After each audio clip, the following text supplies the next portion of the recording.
دوستو دنیا میں بڑے بڑے بادشاہوں کو اللہ نے اس روئے زمین پر پیدا فرمایا۔ ان میں سے کچھ نیک تھے تو کچھ برے۔ کسی نے اللہ کے فرما برداری کرتے ہوئے عدل و انصاف قائم کیا تو کسی نے اللہ کی نافرمانی کرتے ہوئے لوگوں پر ظلم و ستم کیا۔ کچھ کفر و شرک میں مبتلا ہو کے جہنمی بن کے گئے اور کچھ نیک عمل سے اللہ کو راضی کر کے جنتی بن کے گئے۔ انہی میں سے ایک بادشاہ قوم عاد کا بھی ہے۔ پیارے دوستو، آج کی اس چھوٹے سے ویڈیو میں ہم آپ کو بتائیں گے ایک ایسے بادشاہ کے بارے میں کہ جس کو اللہ نے 1300 سال عمر عطا کیا، پھر بھی ایمان سے محروم رہا اور کفر کی حالت میں مرا۔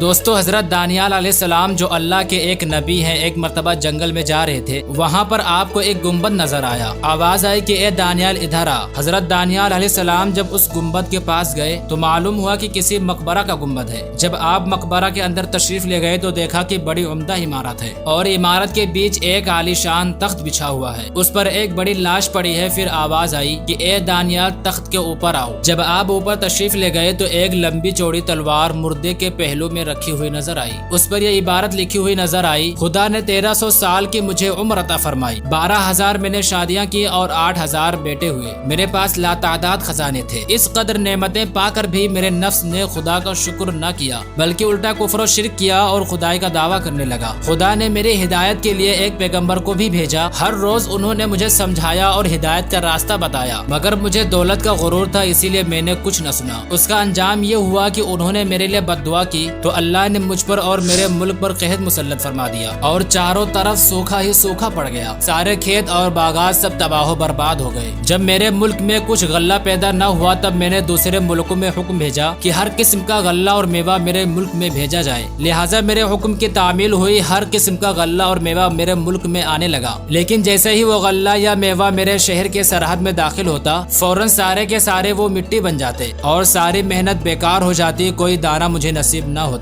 اسی طرح 7 دن گزر گئے، جو بھی میرے پاس کھانے پینے کا سامان تھا سب ختم ہو گیا، یہاں تک کہ میری بیویاں، اولادیں، رعایا سب مجھے چھوڑ کے چلے گئے۔ ایک دن میں نہایت مجبور ہو کر بھوک کی تکلیف میں قلعے کے دروازے پر آیا۔ وہاں پر مجھے ایک شخص نظر آیا جس کے ہاتھ میں کچھ غلے کے دانے تھے جن کو وہ کھاتا چلا جا رہا تھا۔ میں نے اسے کہا کہ میرے خزانے سے ہیرے جواہرات لے لو، لیکن یہ اناج کے دانے مجھے دے دو، بڑے دنوں سے بھوکا ہوں۔ لیکن اس نے میری ایک نہ سنی، جلدی سے وہ دانے کھا کر میرے سامنے سے گزر گیا۔ ایک وقت تھا کہ میرے حکم پر ملک کے سارے لوگ جمع ہو جاتے تھے، لیکن اب حالت ایسی ہو گئی تھی کہ ایک انسان بھی رکنے کو تیار نہ تھا، یہاں تک کہ میں بھوک اور پیاس کی شدت سے مر گیا، لیکن کوئی پوچھنے والا نہ آیا۔ لہٰذا میری یہ رائے ہے کہ جو بھی شخص میرا حال سنے وہ دنیا کے قریب نہ آئے۔ دوستو، خدا سے ہر قسم کی نعمت پا کر اس کی ناشکری کرنا انتہائی ناعاقبت اندیشی ہے۔ اللہ کس سے کب کیا چھین لے کسی کو نہیں پتا، اسی لیے ہمیشہ اپنے ایمان کی حفاظت کرتے رہیں۔